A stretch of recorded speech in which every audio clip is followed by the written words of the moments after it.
The dust of bitter mesa settled on everything, a fine red powder that coated the tongue and clung to the soul. For 3 days, Zyra Jennings had felt it seeping into the folds of her dress, into the creases of the hopeful letters she kept tucked in her bodice, into the very marrow of her bones. The town was a wound in the vast sun-scorched landscape of the Arizona Territory, a place of bleached wood and hard-eyed men who looked through her as if she were a ghost already. Her intended Graham Holt was a ghost too. He had not been at the depot.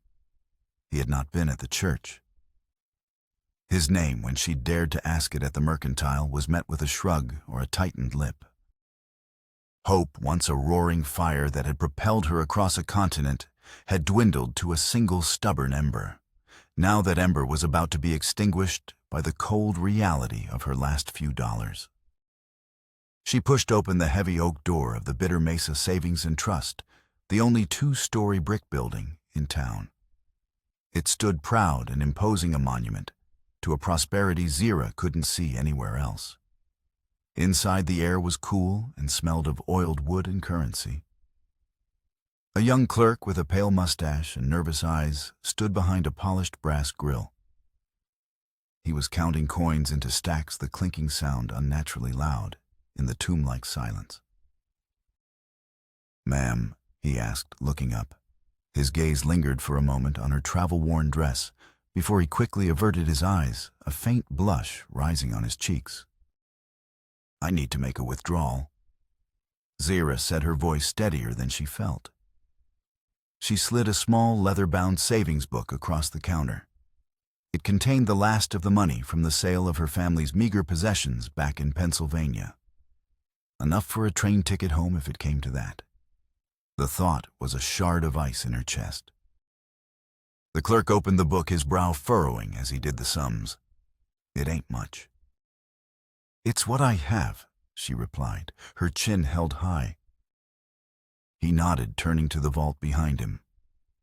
As his back was turned, the door to the bank swung open again, letting in a blinding slice of afternoon sun and a swirl of red dust.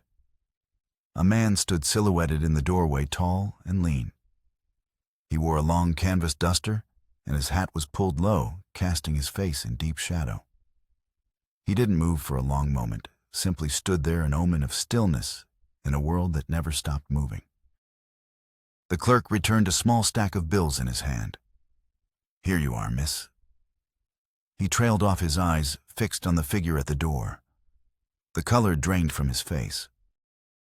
The man in the duster stepped inside, letting the door swing shut with a soft click that echoed like a gunshot. He moved with a predator's grace, his spurs making no sound on the floorboards.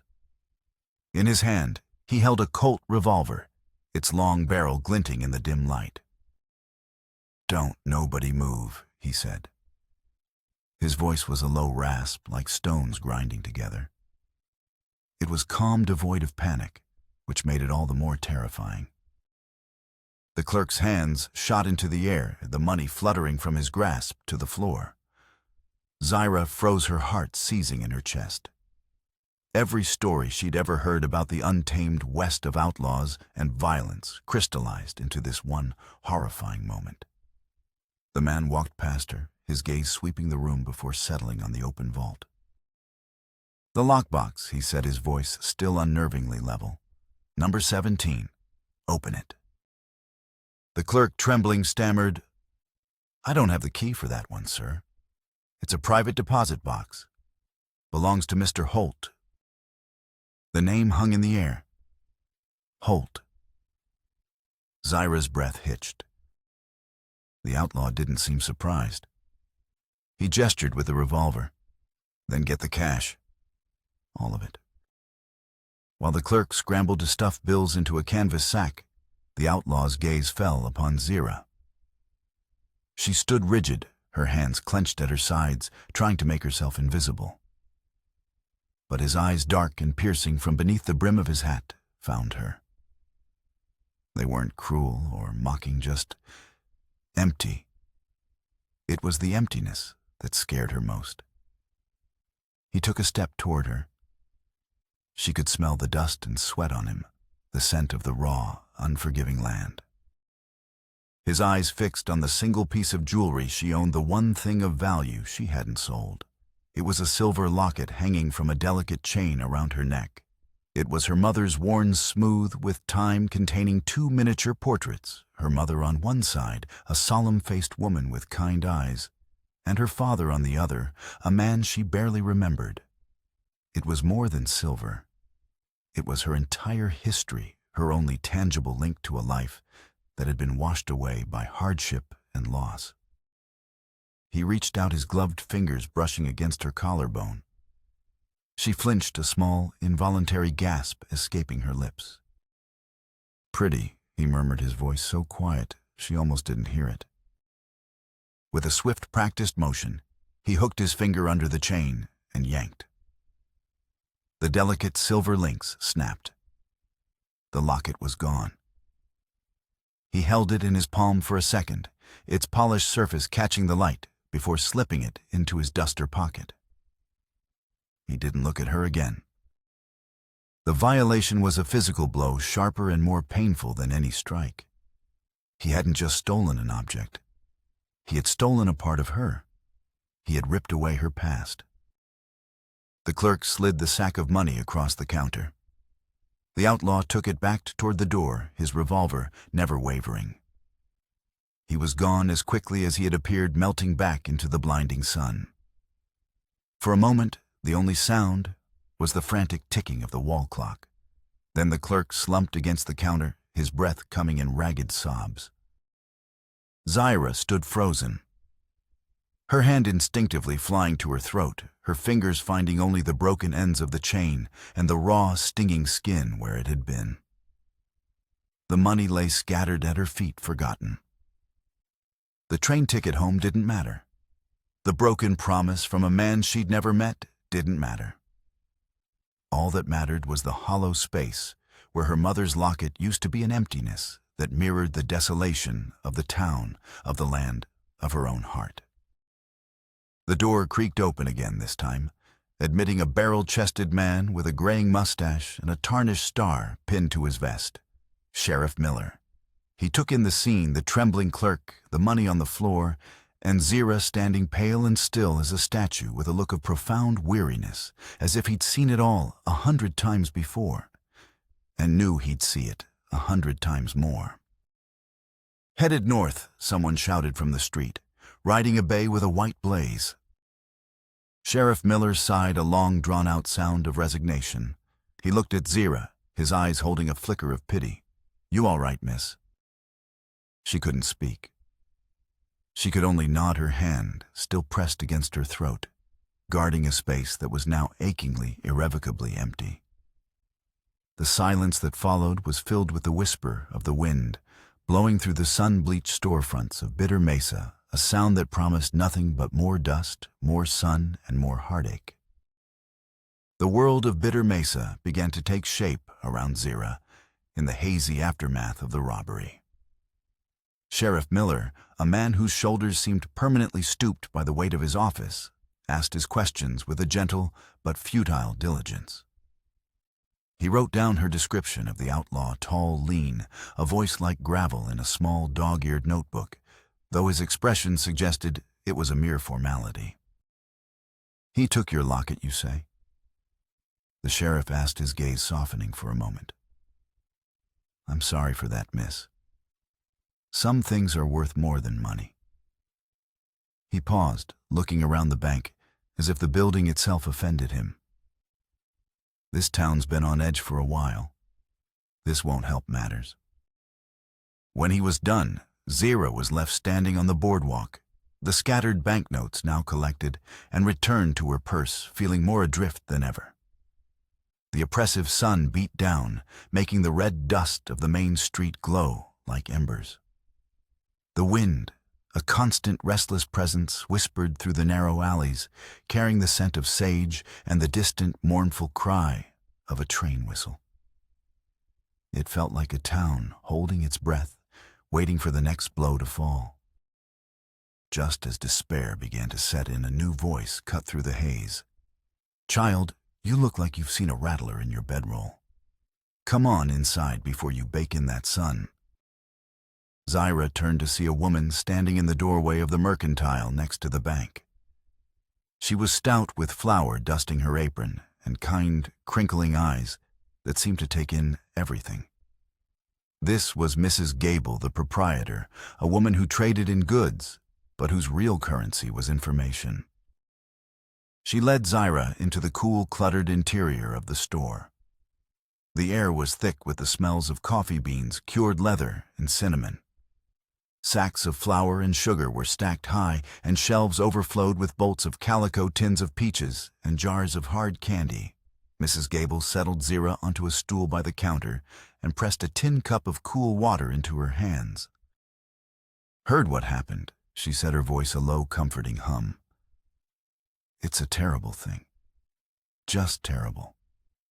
And you all alone here." She didn't ask why Zaira was alone.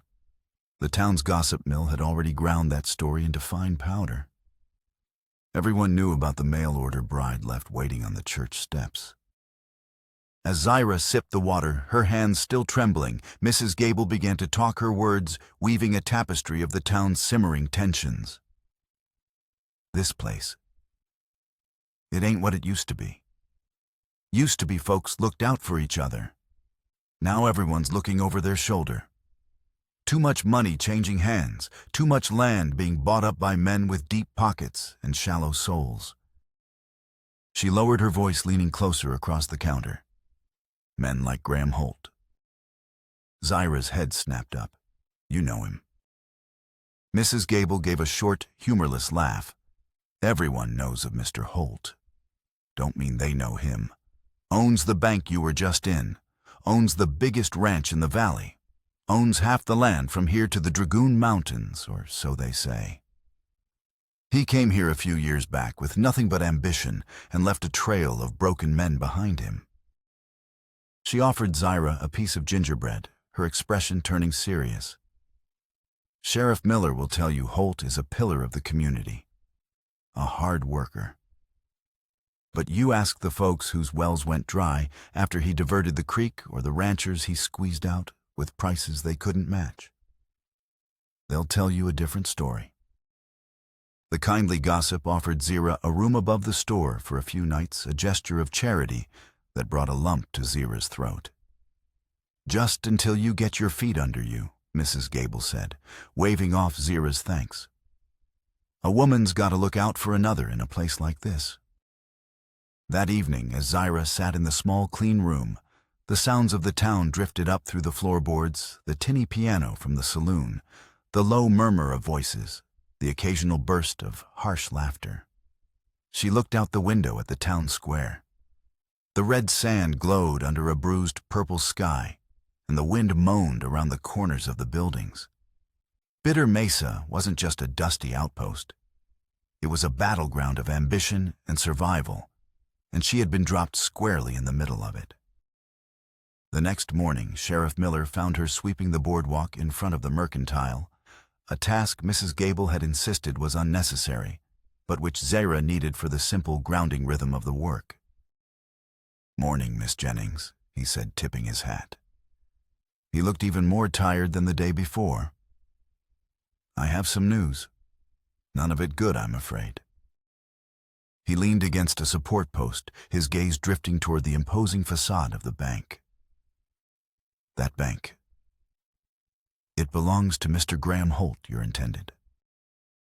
Zaira stopped sweeping her knuckles white on the broom handle.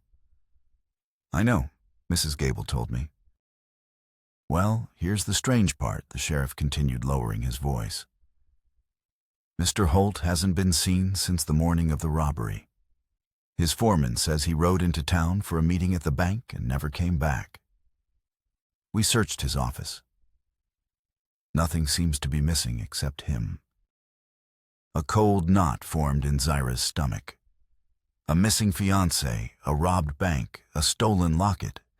The threads of her misfortune were becoming tangled in a way that felt deliberate, not accidental. "People are talking," Sheriff Miller said, his eyes scanning the street. "Holt's made his share of enemies. Some are saying this robbery was personal. that the outlaw wasn't after the bank's money, but Holt himself. This was the spark. The moment Zira's passive despair began to harden into active resolve. She thought of the outlaw's calm demeanor, his specific demand for lockbox number 17, his casual, cruel theft of her locket. It hadn't been random. Mrs. Gable's voice from the day before echoed in her ears. "Mr. Holt ain't the sort of man you read about in letters. He's got more enemies than dollars, and that's saying something." Zira looked at the weary sheriff, at the tense, watchful town, and then at her own hands raw from the broom. She had come here seeking a safe harbor and had sailed directly into a storm. She could buy a ticket and flee, but what would she be running to? A life of factory smoke and quiet desperation. Or she could stay. She could fight. Not for a man she didn't know, not for a future that had turned out to be a lie, but for the one thing that was truly hers, her past embodied in that stolen piece of silver. "Sheriff," she said, her voice clear and firm, surprising even herself, "where does Mr. Holt live?" Sheriff Miller raised an eyebrow. "His ranch is a good half-day's ride north of here, up in the high chaparral." "But miss, I don't think—" "I need to find him." Zira interrupted, her resolve solidifying into a plan. "If he's missing, and his bank was robbed by a man who stole from me, then our problems are connected. I won't find my locket by waiting here. I need answers, and it seems Mr. Holt is the place to start." She would no longer be a victim of circumstance, a jilted bride waiting on a church step. She would be the author of her own story. Her first chapter would be finding Graham Holt, and with him, the man who had stolen her mother's memory. Her journey into the heart of the West had truly begun. The journey to Graham Holt's ranch was a pilgrimage into a foreign land. Mrs. Gable, seeing the unshakable resolve in Zira's eyes, had arranged for her to ride with the weekly supply wagon heading north. Perched atop a sack of beans, Zira watched Bitter Mesa shrink behind her, its dusty streets and false promises dissolving into the shimmering heat. The landscape that unfolded was brutally beautiful. A panorama of rust-colored mesas, towering saguaros that stood like silent sentinels, and a sky so vast and blue it felt infinite. The wagon driver, a taciturn man named Jed, pointed with his whip toward a distant set of imposing bluffs. "That there's Holt's spread. Calls it the Citadel. You'll see why." He was right. As they drew closer, the ranch revealed itself not as the humble homestead from the letters, but as a fortress. A high stone wall formidable enough to repel a small army encircled the property. A massive iron-strapped gate barred the entrance. The main house visible beyond the wall was a sprawling two-story adobe structure with barred windows and a tile roof that gleamed blood red in the afternoon sun. This was not the home of a simple rancher. It was the bastion of a king or a tyrant. Leaving the wagon at the gate, Zira approached on foot, her heart pounding a nervous rhythm against her ribs. She pulled a rope, and a loud bell clanged somewhere within the compound. After a long wait, a grim-faced man with a rifle cradled in his arms opened a small viewing slot. "State your business," he grunted. "My name is Zira Jennings. I'm here to see Mr. Holt," she said, trying to keep her voice from trembling. The man's eyes narrowed in suspicion before he disappeared, leaving her to wait under the searing sun. Minutes stretched into an eternity. Finally, the gate creaked open just enough for her to slip through. She was led across a manicured courtyard, a shocking splash of green in the arid landscape, and into the main house. The interior was as jarring as the exterior. Dark, heavy furniture crowded rooms that were cool and dim. Animal heads with glassy eyes stared down from the walls. Everything spoke of wealth, power, and a profound lack of warmth. She was left standing in a cavernous study where a massive mahogany desk sat before a cold black marble fireplace. And then he appeared. Graham Holt was not the man from her imagination. He was older, perhaps, in his late 40s, with silvering temples and a physique hardened by command, not labor. His face was a mask of cold calculation, his eyes the color of a winter sky. He wore a tailored suit, not buckskin, and his hands were clean and smooth. He looked at her not as a person, but as an inconvenience. "Miss Jennings," he said, his voice clipped and devoid of any emotion. He did not invite her to sit. "I was told you were making inquiries in town. I trust you now see the futility of your journey." Zaira's carefully rehearsed words died on her lips. "The letters?" She began her hand, moving instinctively to the place on her bodice where they used to rest. "You wrote to me. You invited me here."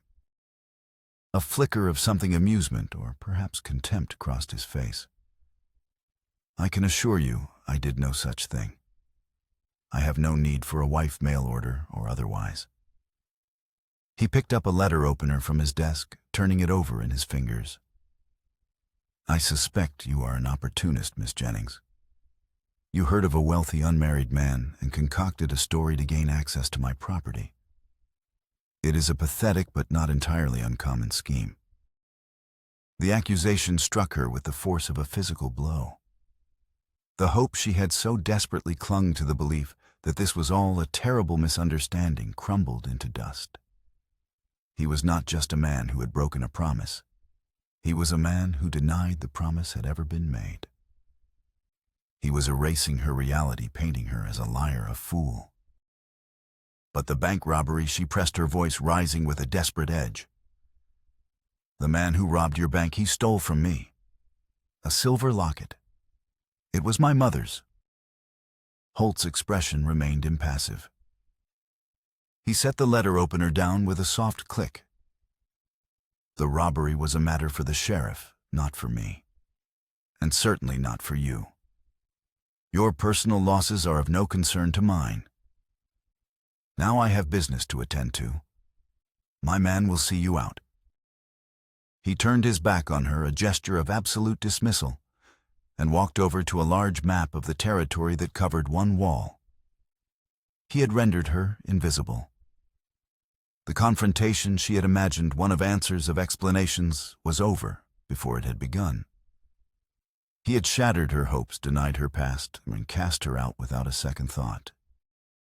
As the armed guard escorted her back to the gate, a cold fury began to replace her shock and despair. The letters had been a lie. The promise of a future had been a lie. Graham Holt was a lie. But her locket was real. The outlaw was real. And the connection between them was a mystery she was now more determined than ever to solve. Cast out from the citadel, she was truly alone. Her money was dwindling, her promised future was a cruel fiction, and her only link to her past was in the pocket of a thief. Standing on the dusty road outside Holt's fortress, Zaira looked back at the imposing walls.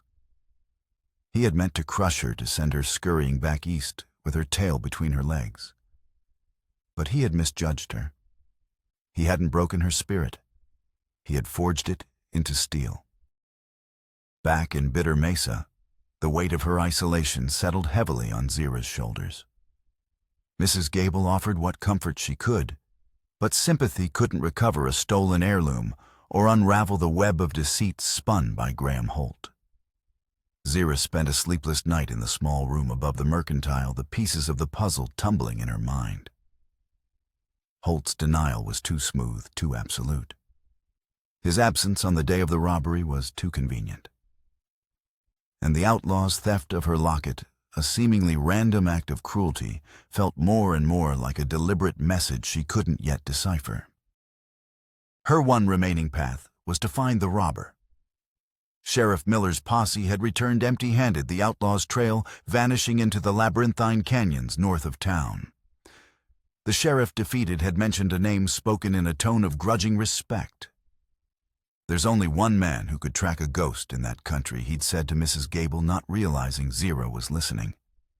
Silas Greyhawk. But he keeps to himself. Apache scout. Doesn't much care for the problems of this town. The name stuck with Zira. An Apache scout. A man who knew the land, who could read its secrets. He was a long shot, a desperate gamble, but he was all she had. The next morning, armed with directions from a reluctant Mrs. Gable and a small pouch of provisions, Zira set out for the Rimrock country. The trail climbed out of the valley, a thin, winding track that clung to the edges of steep ravines. The air grew thinner, the sun hotter. It was a harsh, unforgiving world, and she felt every inch a trespasser. She found his cabin late in the afternoon, tucked into a rock face so cleverly it was almost invisible. It was a small, rugged structure of timber and adobe, with a sagging corral and a thin ribbon of smoke rising from a stovepipe.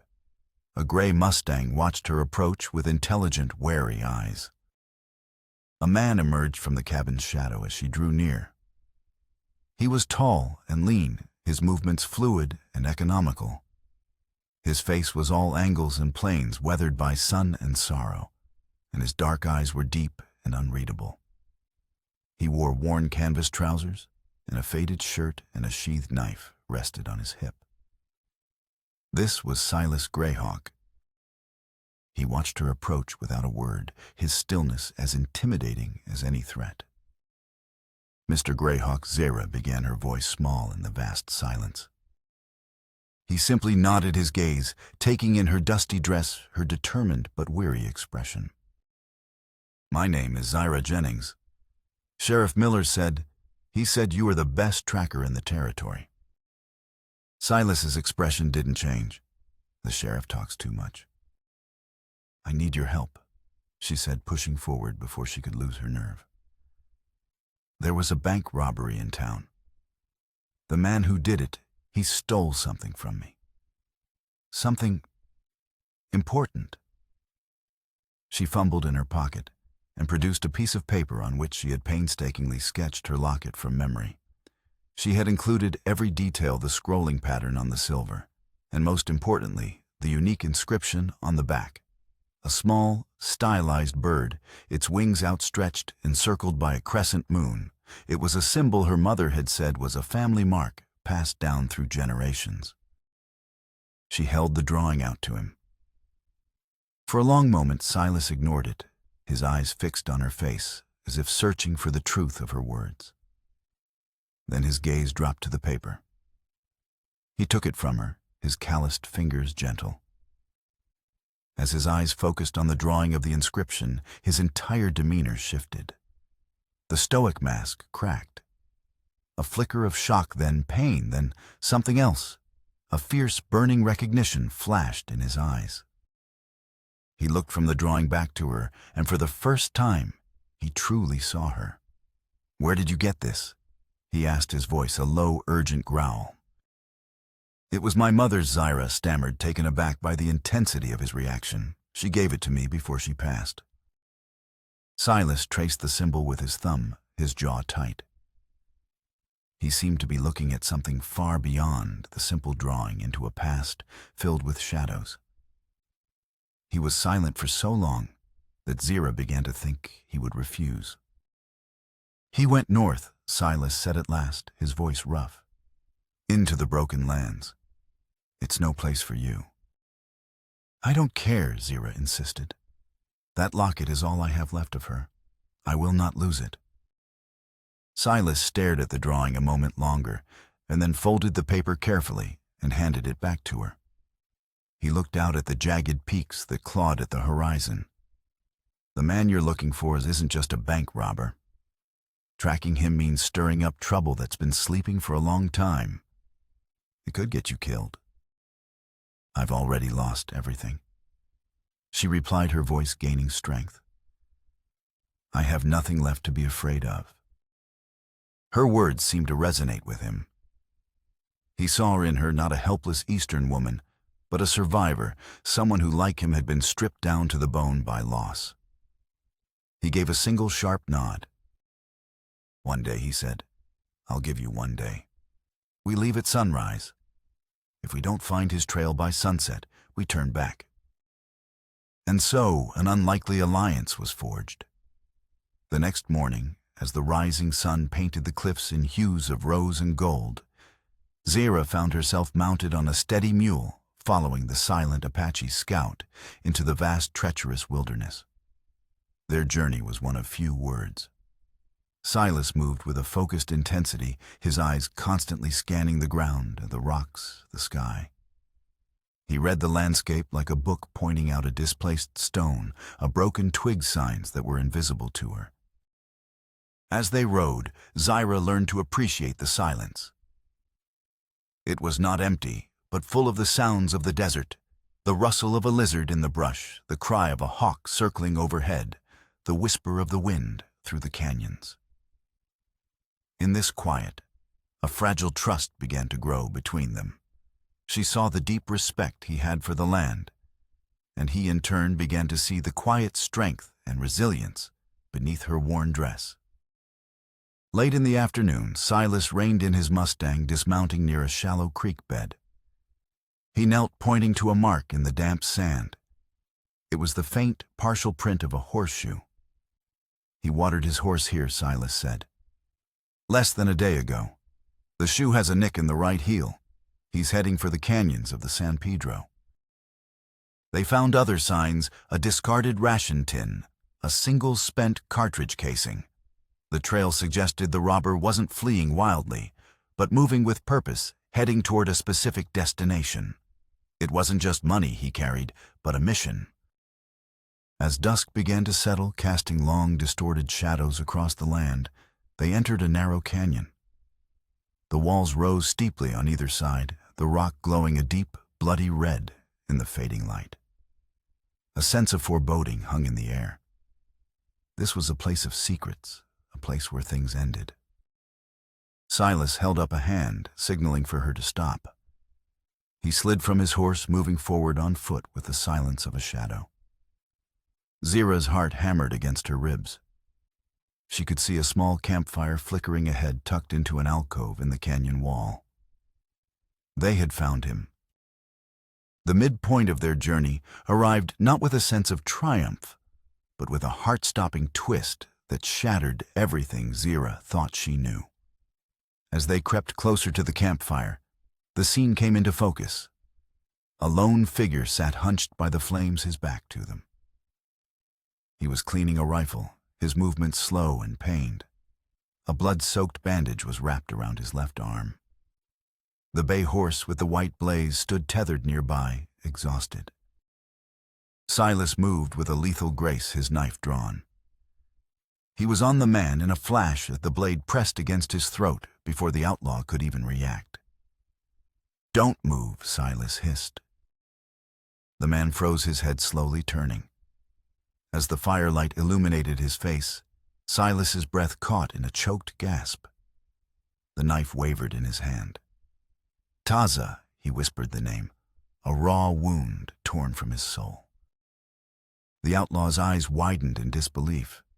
He was younger than Silas, his face etched with the same sorrow, but twisted with a burning anger.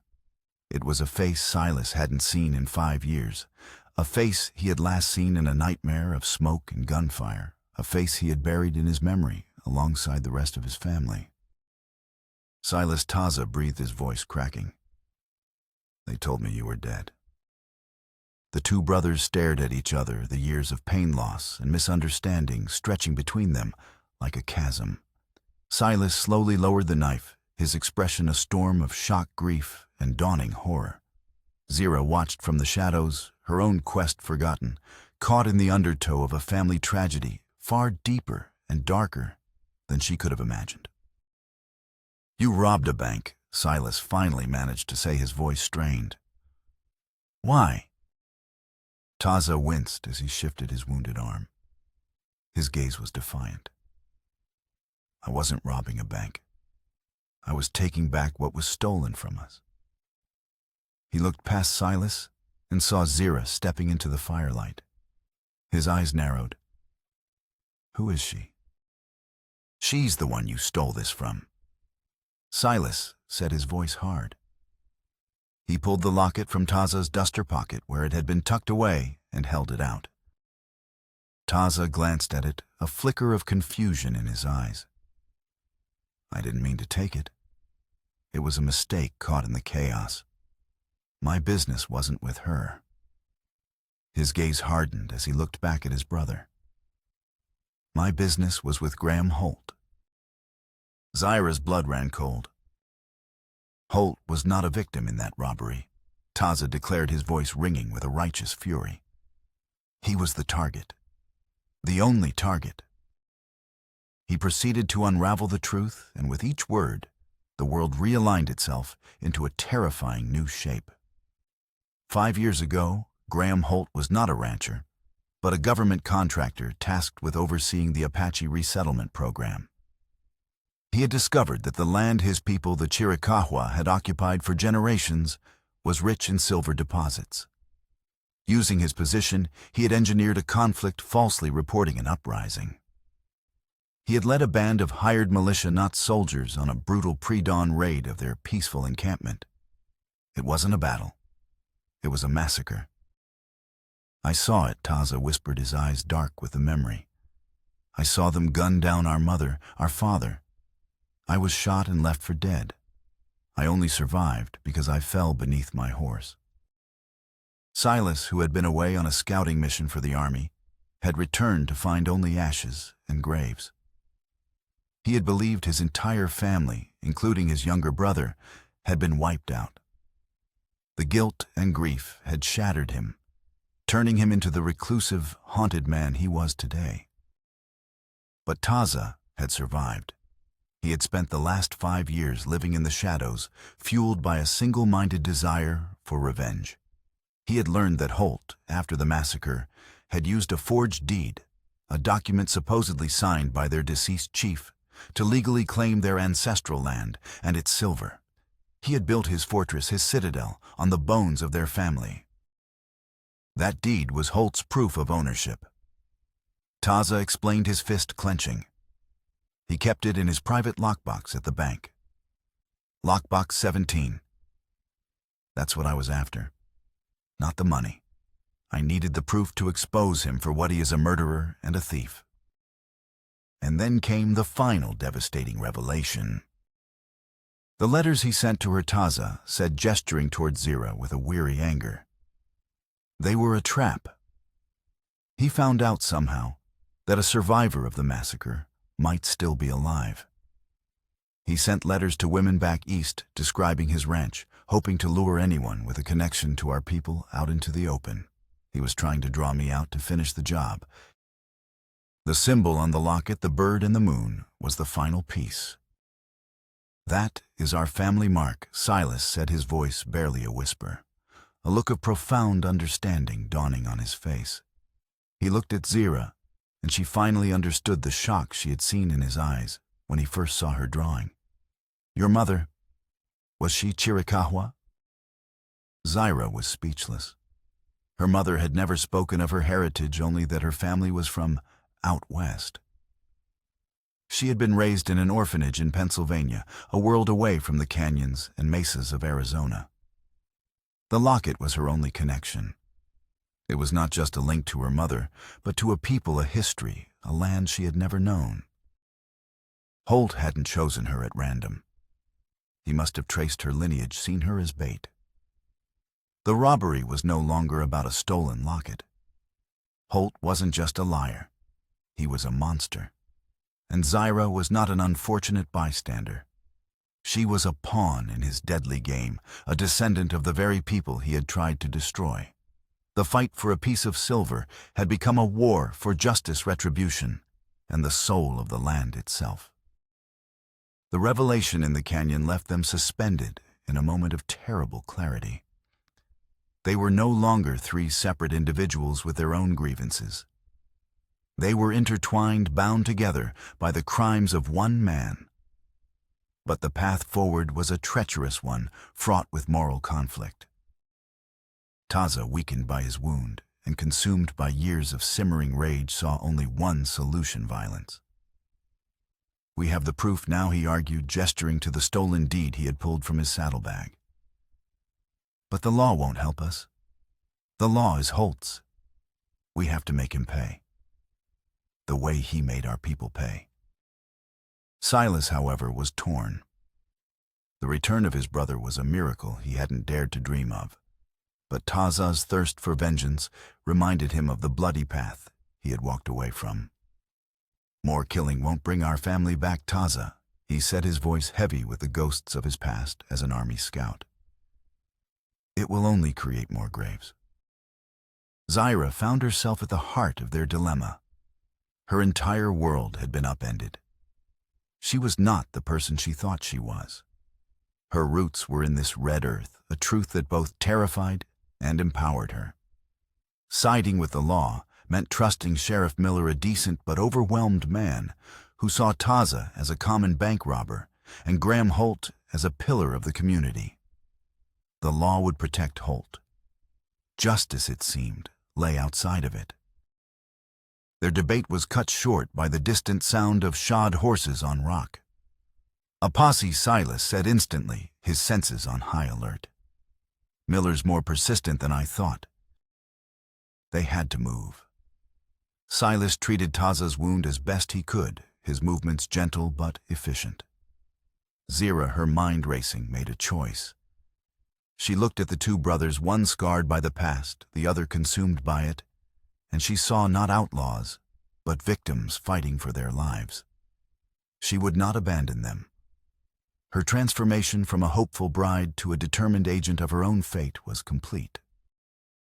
"There are old mining tunnels in these hills," Silas said. "We can hide there until the posse passes." They moved through the twilight, Silas leading the way, supporting his injured brother. Zira followed, her initial fear replaced by a cold, sharp resolve. Hiding in the damp, dark tunnels, they became a council of war. The internal obstacle was now their greatest challenge: what to do next. "We can't just run," Zira said, her voice echoing in the confined space. "Running is what he wants. It leaves him in control. It lets him win." "She's right," Silas agreed, his eyes meeting his brother's in the gloom. "We can't fight him on his terms with guns. We have to be smarter. We need more than the deed. We need to make him confess." An audacious plan began to form, born of desperation and a shared desire for justice. They would not attack Holt's fortress head-on. They would infiltrate it. They needed something more than the forged deed Taza had risked his life for. They needed incontrovertible proof that would sway even a cautious man like Sheriff Miller. They needed Holt's own words, his own hand to condemn him. "His study," Zira said, remembering the cold, imposing room. "He has Ledger's letters. If he orchestrated a massacre, there has to be a paper trail. A record of payments to the militia correspondents. Something." It was a suicidal risk, but it was their only chance. Taza, despite his pain, agreed. His desire for revenge was now tempered by his brother's caution and Zira's clear-headed strategy. The three of them, the vengeful survivor, the haunted scout, and the displaced heir, would return to the Citadel. Not as victims, but as instruments of a reckoning that was long overdue. Their decision was made. They would face the monster in his lair together. The sandstorm hit without warning, a furious, blinding wall of red dust that rose from the desert floor to swallow the sky. It was a maelstrom of nature's fury. But for Zira, Silas, and Taza, it was a godsend. Under the cover of the howling wind and suffocating gloom, and they approached the stone walls of the Citadel. The storm provided the perfect cover, limiting visibility, muffling sound, and setting the guards on edge. Silas, moving like a wraith, found a weakness in the wall, a section near a storm cellar that was less patrolled. One by one they slipped inside the compound, the wind immediately erasing their tracks. The world was a chaotic symphony of screaming wind and rattling tiles. They made their way to the main house, pressing themselves into the shadows, every nerve alight. Zyra's memory of the layout was their guide. She led them to a side entrance near the kitchens, and the lock picked with silent expertise by Silas. They crept through the darkened halls of the mansion, the opulent furniture now looking like monstrous shapes in the dim light filtering through the dust-caked windows. They reached the study. The door was unlocked.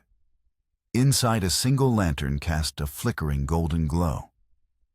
Graham Holt stood with his back to them, staring out the window at the raging storm, a glass of whiskey in his hand. He seemed entirely at ease, a king secure in his castle. But they were not alone. As they stepped into the room, two of Holt's hired guns emerged from the shadows, their revolvers already drawn. And standing near the fireplace, his face a mask of conflict and confusion, was Sheriff Miller. It was a trap. "I was expecting you," Holt said, turning slowly. His eyes were cold and triumphant. He gestured with his glass toward the sheriff. "Sheriff Miller followed you from the canyons. It seems my concerns about this dangerous outlaw," he nodded at Taza, "were well-founded." A tense standoff ensued, the air thick with unspoken threats. Sheriff Miller looked from the wounded Taza to the stoic Silas, and then to Zyra, his expression clouded with doubt. He was a man of the law, and the law was standing on Holt's side. Holt savored the moment his depravity laid bare. "You should have stayed dead," he sneered at Taza. "That land was worthless until I found the silver. I did this territory a favor, cleaning out a nest of savages." He turned his venomous gaze on Silas. "And you, their prize scout. You wore their uniform, took their money, and led them right to your own people's doorstep without even knowing it. You are the biggest fool of all." He taunted Silas with details of the massacre, cruel, vivid images designed to break him. Silas's hands clenched, his knuckles white, but his face remained a mask of stone. Just as a gunfight seemed inevitable, Zyra acted. Her eyes darted around the room, landing on the heavy velvet curtains beside the window. With a sudden cry, she seized the lantern from the desk and hurled it at the drapes. The oil-soaked fabric ignited instantly. Flames roared up the wall, casting the room in a terrifying dancing light and filling it with thick, choking smoke. In the ensuing chaos, everything happened at once. Holt's men, distracted by the fire, turned their attention for a split second. It was all Silas needed. He moved with blinding speed, disarming one guard, while Taza, fueled by adrenaline, lunged for the other. Sheriff Miller, coughing in the smoke, drew his own weapon, shouting for order. Holt, enraged, pulled a derringer from his coat and aimed it at Silas. But Taza, having subdued his opponent, saw the threat. He threw himself at Holt, and the two men crashed onto the massive mahogany desk. Papers scattered. In the struggle, Taza's hand found what he was looking for: the forged deed which Holt had foolishly taken out of the vault. He clutched it tight. Sheriff Miller finally regained control, his pistol aimed squarely at Taza. "It's over, son. Drop the gun. You're under arrest for bank robbery." The fire was spreading smoke, burning their lungs. All seemed lost. But Zyra, her eyes streaming, hadn't stopped searching. As papers fluttered from the desk, her gaze caught on a single sheet written in a familiar, stiff, careful hand. It wasn't a ledger or a formal document. It was a letter, unsent. "Sheriff, wait," she cried, snatching the paper from the floor. "Read this." She thrust it into his hands. As the flames licked closer, Sheriff Miller's eyes scanned the page. It was Holt's confession. A draft of a letter to a business partner back east, arrogantly detailing his entire scheme: the discovery of the silver, the orchestration of the uprising, The massacre, the forged deed, and even the trap laid for any survivors using mail-order brides as bait.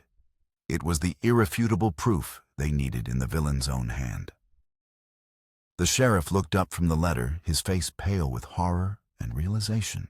He lowered the gun he had aimed at Taza and turned it with grim finality toward Graham Holt. The immediate aftermath was a blur of smoke, shouting, and the arrival of Holt's ranch hands, who were quickly subdued by the now resolute Sheriff Miller. Graham Holt, his face a mask of disbelief and fury, was taken into custody bound for a federal trial that would expose his crimes to the world. The fire contained to the study was extinguished, leaving behind a charred black maw in the heart of the opulent house. In the cool, clean air outside, as the sandstorm began to subside, the resolution of their shared ordeal unfolded. Sheriff Miller, his face etched with shame for having been so blind, approached Taza. He looked at the forged deed in the young man's hand, then at the confession he still clutched. The law was broken. Miller said, his voice heavy, but justice must be served. As far as I'm concerned, the money was returned, and the real crime has been answered for. He gave Taza a long, searching look. You have a chance to start new. Don't waste it. Taza, his family's honor finally restored, nodded, his eyes filled with a gratitude that needed no words. He turned to Silas, and the two brothers embraced a silent acknowledgement of their reunion and their painful shared history. Go, Silas said. Find peace. Taza mounted his horse and rode south, not as a fugitive, but as a free man, disappearing into the vast landscape to find a life beyond the shadow of revenge. Before he left, he stopped before Zira. He pressed the silver locket into her hand. This belongs to you, he said, his voice quiet. It belongs to our people. Their eyes met, and in that moment, there was a shared understanding of their kinship, a bond forged in fire and truth. The locket felt heavier now, weighted with the history she had just discovered. It was no longer just a memory of her mother, but a symbol of her own resilience, her own heritage. Silas and Zara made the long journey back to the Rimrock cabin in near silence. The conflict that had violently thrown them together was over, leaving a quiet, reflective space in its wake. When they arrived, the cabin seemed smaller, humbler, but it felt like a true sanctuary. They were bruised, exhausted, and irrevocably changed, but they were home. They stood on the threshold, the setting sun casting their long shadows behind them, and looked at the small, sturdy house that had weathered its own storms. The fight was over. Now they had to learn how to live with the peace. Months passed. The desert healed, and so did they. Spring returned to the Rimrock country, not with a sudden burst, but as a quiet, persistent greening. Life at the cabin found a new peaceful rhythm. Silas, with a quiet industry, built a proper porch onto the front of the cabin, a place for sitting and watching the sunset. Zira's garden, replanted and tended with a newfound sense of belonging, flourished. Rows of corn stood tall, and squash vines spread their broad leaves across the rich red earth. The silence between them was no longer a space to be filled, but a comfort to be shared. It held the weight of all they had been through and the promise of all that was to come. They were two lonely souls who had found not just love, but a sense of place in a world that had tried to cast them out. One cool evening, as the sky bled from orange to purple, Zara stood inside the cabin, the warmth from the hearth glowing on her face. She held her mother's silver locket in her palm. For so long, it had been a painful reminder of loss, a weight she carried against her skin. Now it felt different. It was a symbol of her strength, a testament to her survival, a link to a past she now understood. It was a part of her story, but it no longer defined her. With a quiet reverence, she walked to the hand-carved mantelpiece above the fireplace. Next to a small wooden bird that Silas had carved for her weeks ago, she placed the locket. It rested on the rough-hewn wood, the silver gleaming in the firelight.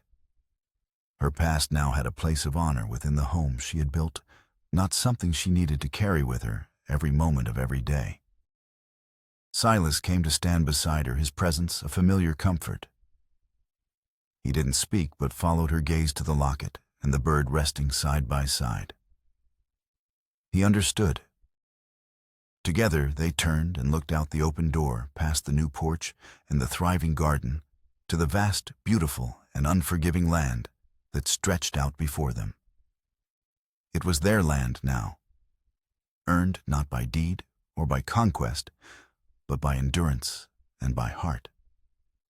The story of their future would not be written in grand declarations or passionate vows, but in the quiet, steady rhythm of their life together, in the shared, peaceful silence that spoke more than words ever could about their hard-won love and belonging.